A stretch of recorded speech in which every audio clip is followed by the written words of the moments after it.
Hello and welcome to another episode of FCC Fan TV. Nick here, as always, with my co-host Cody. Hey guys. Cody, coming up on Stadium opening week versus Inter Miami. Before we dive into our match preview, we do have a couple of quick news items since we've been away for a week in FCC land. You want to take us through those? Yeah, so we officially signed goalkeeper Kenneth Vermeer from LAFC. It's pretty unexciting. Uh, he didn't look that great for LAFC last year. He's just an older keeper. Um, but as bad as Cody looked, I guess they just wanted another veteran backup in there. So that one's, I mean, it's always good to have goalkeepers on your roster, but there's really nothing exciting about it. At this point, we just got to hope Teton stays healthy because we loaned Ben out to Phoenix in the USL again. So he's not available for us anymore. So looks like Vermeer might be our backup. So that is the new signing. And then the rumors are swirling. It's pretty much official that Geoff Cameron is going to come to FC Cincinnati.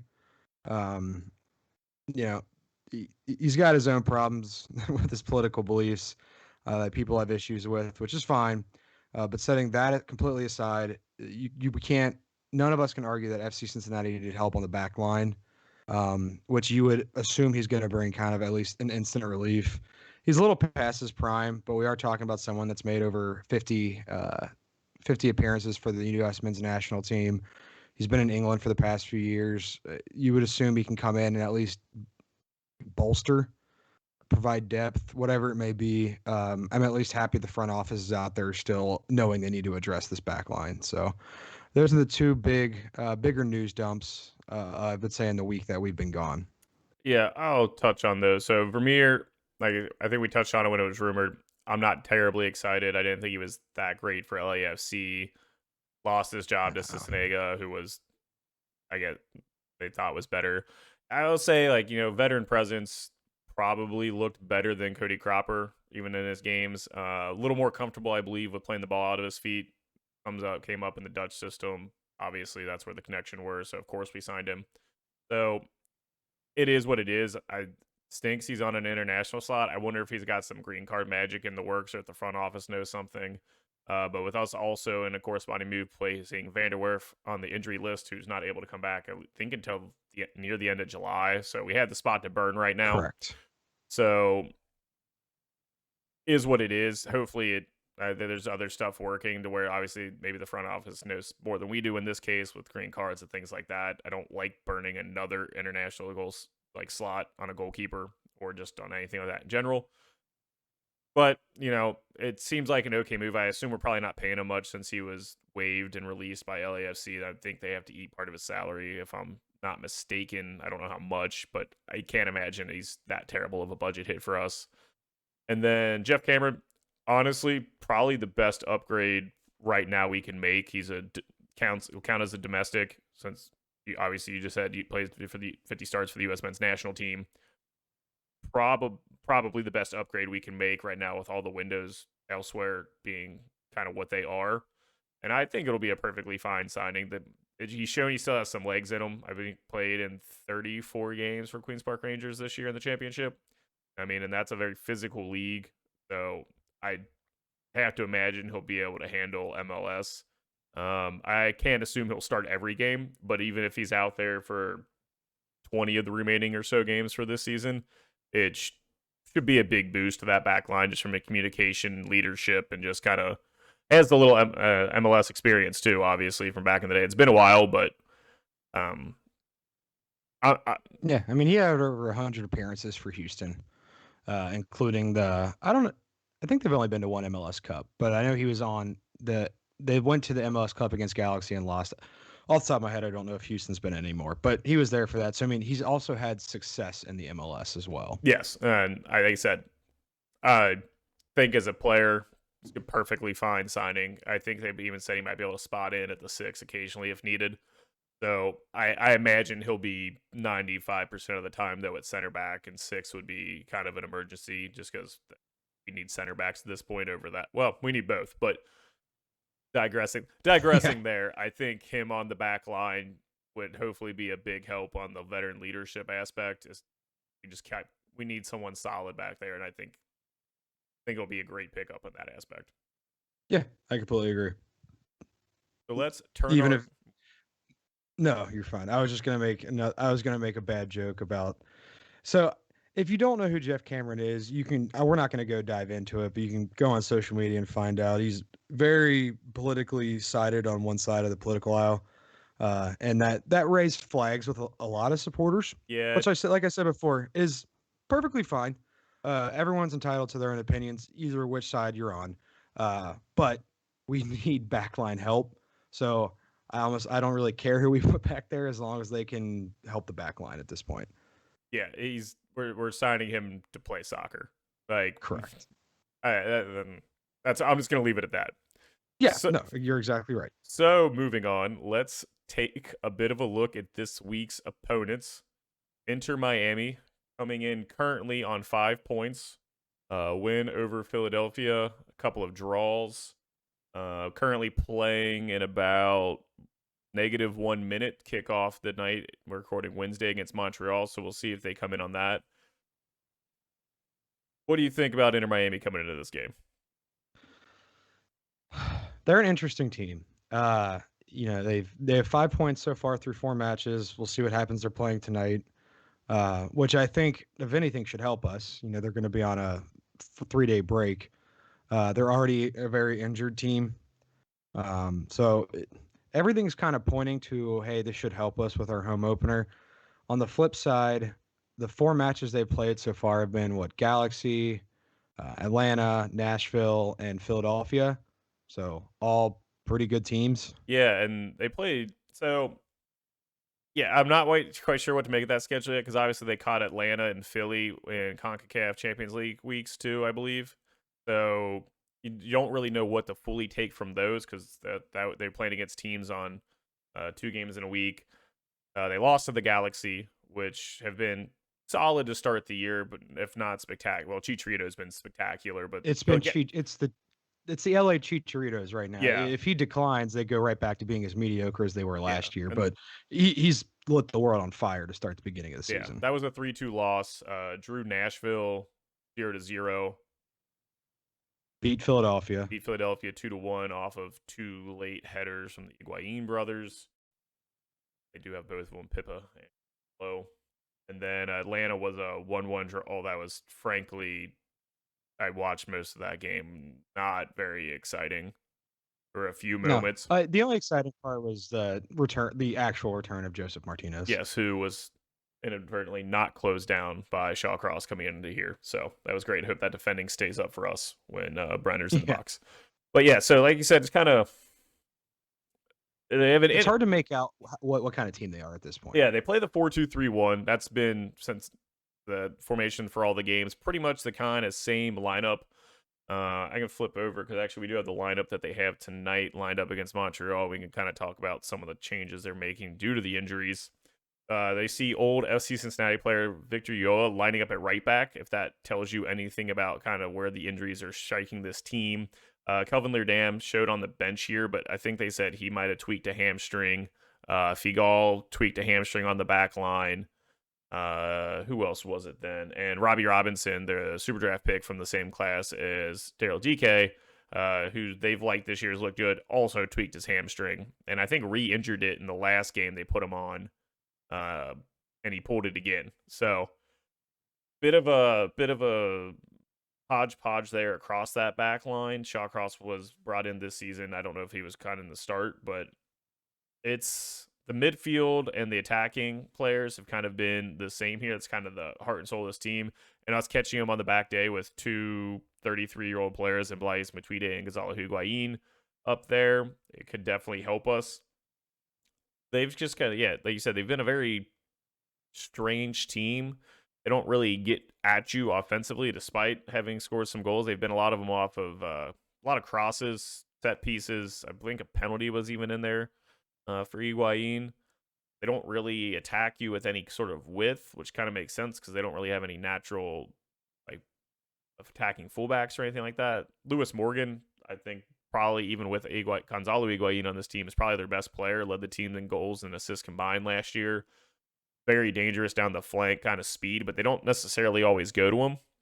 They kind of the MO on this team has been, I think we both looked at it. Matt Doyle wrote in a piece in MLS Soccer is they kind of just try to wear you out for about 65, 70 minutes and then just see if they can kind of get a goal in. Around that time, the last couple of games, Federico Higuain subs on, and they've been a lot better when he gets on the field. He kind of just brings that attacking flair that Rodolfo Pizarro doesn't necessarily have at the 10. I think he's maybe a little played out of place there, which what do you say about that? I just don't think he's lit the world on fire since coming over from Liga MX. One player that will be interesting, I think, for this game against us is Gregory, I think it is. He's kind of grown into it since signing this offseason. Kind of a good ball winner in midfield and gets forward and plays some passes. They kind of play with like a double pivot sort of thing, and they each kind of go up at their separate times. Have a nice understanding there, which is would be lovely to see out of our own midfield coming into this match. But I kind of assume this is probably something similar that we'll see. See Leerdam on the bench here, so I have to imagine he'll actually probably get the start Sunday. The rest of this, I'm up in the air looking at their bench. I know Jovan Jones has kind of been on some. Scania subbed on for a few games for them as kind of a late for Gonzalo Higuain. Like we already mentioned, Pippa kind of comes on too. So it'll be real interesting to see who they have healthy come Sunday. But they're going to be in that 4-2-3-1 and kind of sit back and kind of let you ping some passes around. Yeah, no, they to put it in basketball terms, they play a very good half court defense. But they'll let you play in your half all you want, but as soon as you start getting towards center field, they're going to press, and that's when they hit you, which scares me only in the sense that we still don't know what we have in our midfield. Kubo had looked progressively better in the 8 spot over the first few matches. That's going to be a pivotal role against this team because they're gonna let us get to a certain point, and then our passes are going to have to be precise. So this is really going to come out of the midfield, and it's really the back three or back 7 completely are going to have to learn how to facilitate well this match. And we haven't talked about FC Cincinnati yet. Obviously, we'll get to them in a second. But there's some lineup changes. I think we haven't talked about. Neither of us have talked the lineup changes to each other. But I have lineup changes ideas that I think will help this team. But yeah, it's going to be an interesting match. Luckily, I think we already talked about they're playing right now, or they play tonight, and they're already injured a little bit. So hopefully that kind of slows them down coming into Sunday. And just kind of on that point, hopefully the bye week and only no mid-game week for us allows we can kind of roll this into FCC here. Lucho to be healthy, as I think obviously as we've seen without him we are lost, terrible. I mean, thank God Minnesota blew a lead over the weekend, or we'd be sitting there with the temporary wooden spoon. Minnesota's holding down the fort for us. Looks like we're just going to trade that off for eternity at this point. I think that's how this works. So hopefully, at least they made the playoffs last year. Yeah, so I think this year we'll be fine if they get the spoon, and then we'll just keep trading off. Yeah. But yeah, so hopefully Lucho's back. I'm just gonna assume he is after 3 weeks is kind of the time frame they've given us, and he's been cited at practice not wearing a sling. So I'm not even gonna entertain that one until I get to my score prediction, and I'll predict one with if he's not there. So you said we haven't talked about it. I think the one change we were both expecting is Vallecilla to start along the back line at center back. I think so too. I have who he actually comes in for. I'm not sure. I believe he is left-footed, correct? Yes. So it depends, I think, how this game's going to go. I'd like to see him over Pedersen because at least I think Hagelin's better in the air, and I like a pairing of one kind of neither of them are good. Theoretically, he should be better. Once again, I'm on record that I don't think Tom Pedersen can jump at this point. Yes, so that's true. In my mind, Hagelin last year showed he was much better in the air than he has this year, and that was over a longer stretch of games. I'm just hoping he's put that blunder pass behind him. I could see it kind of going either way. If we really are trying to build out of the back and play all the passes, Pedersen passes the ball much better. So I think Viacia comes in. I cannot tell you which one I actually think he'll replace because it can go either way in my mind. Yeah, I have no disagreement with anything you said. I think it just depends. I think left back and right back are going to remain the same. You're going to see Matt Arita and you're going to see Jao. Uh, Hopefully Acosta is the center in that midfield, but I still expect to see Makoto and Kubo. I still expect Barreal. I still expect Brenner. Left wing is kind of where I'm curious about. Yes, I think I Only because Atanga started last game, which still makes no sense to me. Which is fine. Like I hope he succeeds for our team, but him starting after being here for like a week yeah, and was I kind think of honestly that confusing. was just kind of with Lucho being out and us dropping Brenner back. I think it'll be Lacati on the left while he's still here. Yeah, We still don't know if his option's been triggered by playing time yet or whatever that weird thing is. They've made no other things where we're going to continue his loan. I don't believe Kovacevic is completely healthy. I still would rather use Atanga at this point to get him up to speed as sort of the 30-minute super sub, as we kind of saw Lacadia be. Same thing with Harris. Kind of imagine those guys will be first ones off the bench to provide a spark at the end of the game if we need it. But yeah, at this point, I think that's just kind of the bread and butter lineup we'll roll out there for better or worse. With Lucho, I just think it just trends better. He just brings such an element to this team that just can't be replicated. So, and then the only other thing, maybe a Tongo for Barrial, but we seem to like the bit of the inverted winger going on in this one because they cut in more and the fullbacks provide the depth. So I still think Barrial and Lacadia will be the ones getting the nod at the wing, and I'm not opposed to that. I honestly, at this point, I think they are the better choices until we see more out of Atanga. So I really don't have too much to say about our lineup other than what. well, if you think about it, this minus Vanderwerf, this will be the first match where we've had what most people predicted our starting lineup to be a healthy starting lineup to be preseason. Minus Viacia because he wasn't here.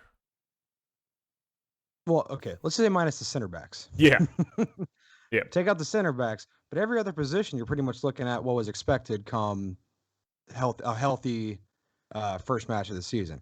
And I touched on it last week. If they use these 2 weeks correctly, and I think I did mentally, and I hope other fans did, it's a restart to the season this week. You know, it's essentially match day one. There's plenty of season left to go.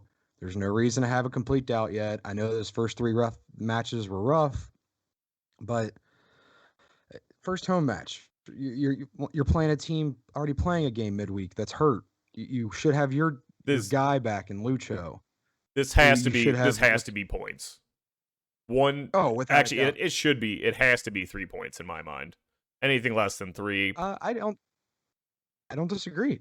There's no way you can not open this stadium with fans in the stands, even if it's only 6,000, with for the most part a healthy squad, and not to say like, okay, well here's the team we're putting out there. This is the team that we envisioned because I mean, besides if Geoff Cameron gets here, Vermeer like is backup regardless, and Valencia, yes, he was an addition, but for the most part, this is the team we already said like, oh, here's the team this year. This doesn't look so bad. Well, now it's time to show like, hey, we're not a bad team. yeah. To me, this is a put up or shut up kind of season. If Yeah, this goes poorly, I'm not even gonna think about it. We're just gonna win. no, no. Like I said, it's a season restart. There's no reason not to have optimistic vibes going into Sunday. The only pessimistic vibe I had is that neither of us got tickets. True. Well, I'll be taking my talents to the local bars around the stadium this weekend. Yeah, I mean, I'll be in OTR. Uh, I definitely want to check out the pitch if it's open. Definitely.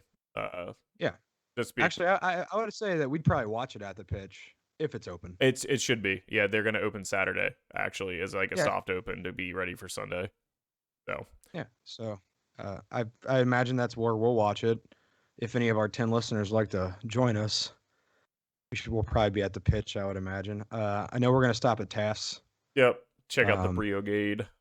Briogade. Yeah, yep. that's how you say it, And right? I don't know. I like it. I mean, it sounds Irish, Yeah. Celtic. And see what the March looks Uh, like, how it'll go. yes. I'd like to, and I want to be a third. I want to be a third person on the march though. Like I want to kind of like watch it from. I want to try and get somewhere up high or something and just kind of see how it goes. There's only 6,000 people out in the stadium, but I imagine we're not the only fans going down there just No, I to imagine there'll be be people down there. marching that even Yeah, aren't, and then they'll probably like roll back to one of the bars because like the march obviously happens before the like obviously before the game, but a good amount of time beforehand to get all the fans in the supporter section filled up and ready to go. So there'll be time for people to and I march did. and then kind of roll their way to the pitch or everything else that's right there. Yeah, Auxilia One, or the if I pronounce that correctly, the New York Supporters Club. I don't know if you Yeah, they'll saw be this here May on Twitter. 25th. They put out they don't appreciate not being recognized in the march, and they put a Google map up, and it's like a 9-day walk to the stadium. I got a good laugh out of that. But no, yeah, we'll be down there. All right, I kind of got on a tangent there about being down in OTR in the stadium, but no reason not to have optimistic views going into Yeah. Sunday. We have every reason to win and every reason not to lose is really what it comes. That's more of what it is. We have every reason not to lose on Sunday. Yep. And honestly, if we blow the opening of West End Stadium, currently TQL Stadium, then West End Stadium. I threw both of them in there to appease. Then, oh, buddy, there's gonna be some tough looks and that from everyone. Honestly, I would say if they lose this, especially in like a spectacular fashion, I'm not much sure how long there's someone before they get canned. I don't know who. I don't know if they'd get rid of Stom or Nykamp or Birding or some poor social media intern um, as sacrifice. Kind of got to do what you do at that point. We did bring in a new athletic trainer too. I saw. I don't know if he's a head Yeah, we one, did. but maybe because the guy we have can't I keep think it anybody was healthy. So I don't think it was like a head athletic trainer. no, If I he remember was like seeing just a correctly, it has to do with trainer. like sports science. Like it's something with the actual science behind. I Like like it was a very science, specific so role. Yeah. here for this. Well, I think if we lose this match, what's going to end up happening about a week or so is the team's going to come out with a new badge, and it's going to be in the state of Ohio flag with a C and a stupid triangle in the corner. Yep. I promised you I wouldn't bring it up, but I I was had to I was once. hoping to avoid the Columbus rebrand, but because I Ugh, just know as soon as I I just say barely something get in sick. like 4 years when we have a new badge that's like Gary I with his know. like sword tucked between his legs and it looks like a penis or something, then I'm just gonna I just don't want that out there. Crew fans are honestly in my thought because I couldn't wear that on any kind of gear or anything. That is awful. Yeah, I don't really get it, but I wasn't consulted. Actually, I was. I went to a game like one Neither of time the 2 years, fans. so That's I, why I I'm was in so the upset. focus group and I was like, yeah, this sounds real good. You should do it. Sabotage. Good thing. Actually, Good. Vic is actually the one that suggested the triangle in the corner. It was a plant. All you had to It do was was like, buy yeah, tickets they to were a going with just game. a C. All you had to do was buy tickets to a Crew Atlanta United game when you happened to be in Columbus like 2 years ago, and you'll get sent a fan survey, and you're like, you should put a little knob by the sea and be like sleeper cell for when I knew my team was eventually going to get an MLS. So this was going to be really, it was a good plant. Real It happy I went was. to that game that one time we randomly were in Columbus, so I could do this. Yeah, that was like 4 years ago. It's been a Get while. rolled. All right, focus back Okay. to this game. Yes. Let's get to the fun part of our show, score predictions. We can still do with Uh, and without Lucho. I'm all going to do it right. every Okay. week. Let's do this. Let's do this. I'll start without, then you go without, and then you start with, and I'll finish with. Got it. All right. I'll start without. Without Lucho, 3-0. Miami. Yep. All right, I was going to go without Lucho 3-1, so I'm not that far off. I just still think we'll manage to at least score one goal. Well, I forget what a goal is sometimes. Fair. That's why I watch Premier League. Yeah, me too. And my team didn't score a goal today. I won a championship on my off day, so it felt real nice. That's true. Okay, That's true. so I'll go with Lucho 3-2. Good guys. FC Cincinnati takes home the win. That was my exact score prediction with Then Lucho. it has to happen. Then it's just Yeah. that's just how these things work. Yeah, no, I think Like you just know we're letting in two. It's a matter of just outscoring at yeah, that point. unless like Viacia comes in and like Aiko Paras the heck out of our defense and like just shuts it down. I'm here for it. Sure, Yeah, absolutely. I can't wait for the Geoff Cameron Viacia pairing of the future with 15 years of age difference, bossing all of a sudden, and then all of a sudden we'll have an actual six that can play on the roster, and like it'll be Yeah. No. So and there's no reason, to our knowledge, that Lucho shouldn't be in the match on Sunday. Now, do you think he comes off the bench or do you think he starts? if he's healthy, he starts. Okay. Like honestly, just put his arm in bubble wrap. I don't care I don't know how you fall and hurt your elbow enough to where you can't play. I don't like. I wish we were slightly more transparent on what injuries were for this team. That's an MLS thing. Yeah, I just don't. I don't get it. I don't get it I either. It makes zero sense to me. where's the injury report? And it just says Yeah. like, oh, like elbow. It's like, what did he do? How bad was it that it took 3 weeks? Yeah.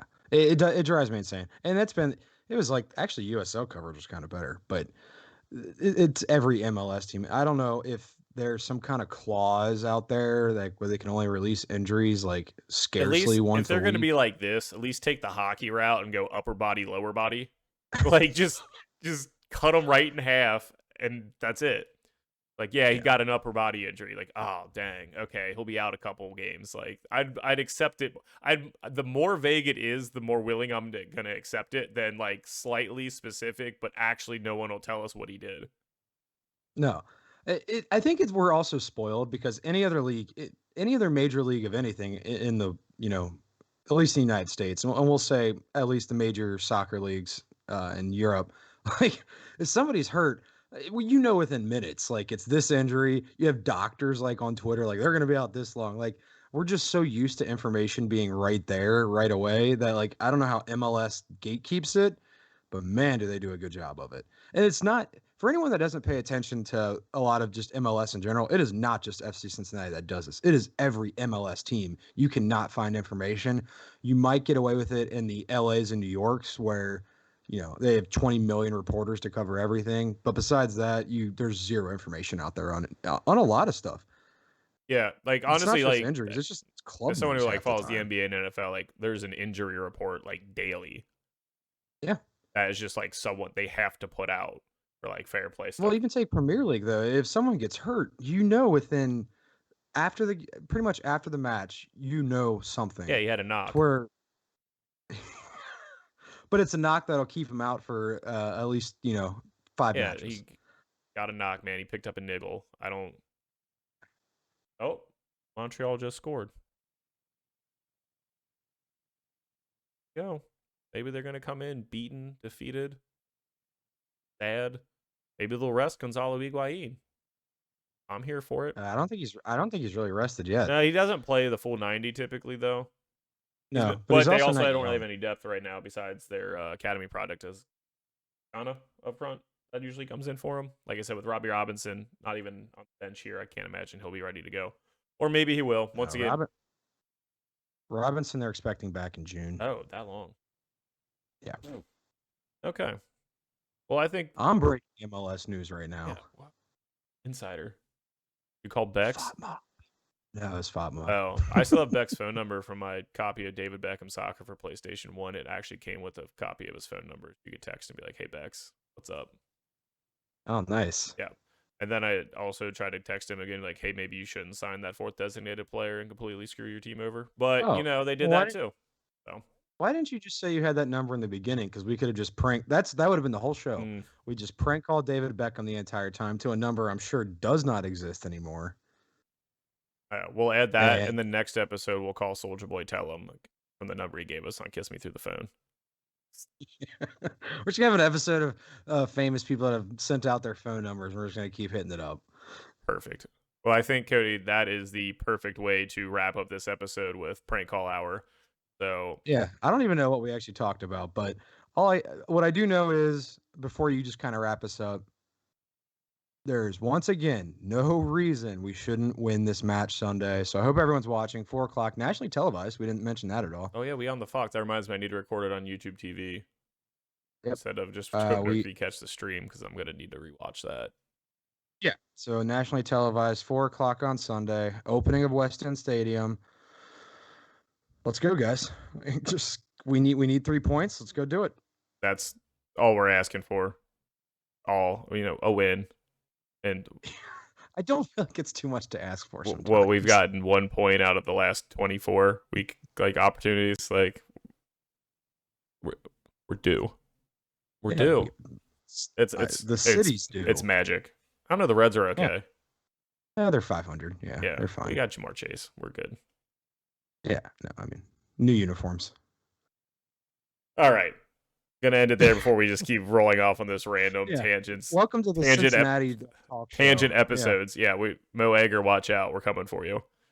Cincinnati Sports Tangent episode. All right, but you can check us out on Twitter Sunday. We'll be all over the place. Hopefully, getting some pictures and video up of the march at TV_FCC. I'm just excited. I want to be around the fans again. I got my I'm double shotted.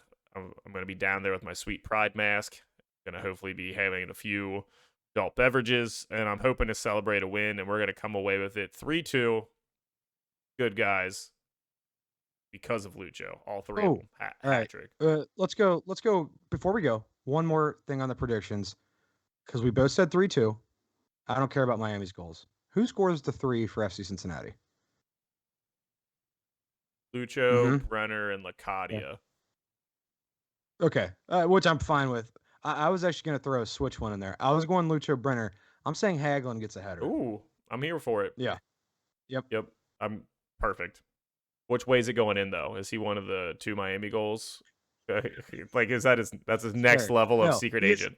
No, pure optimism. He is one of the 3 FC Cincinnati. In fact, you know what? I'll go as far as to say he's sometime in the 80th or 80 to 89th minute header. Put us in the lead. Like, it'll be very exciting. I will bet you also $5 that Brenner will score, and he will kiss the badge after he does it. Okay, cool. Yeah.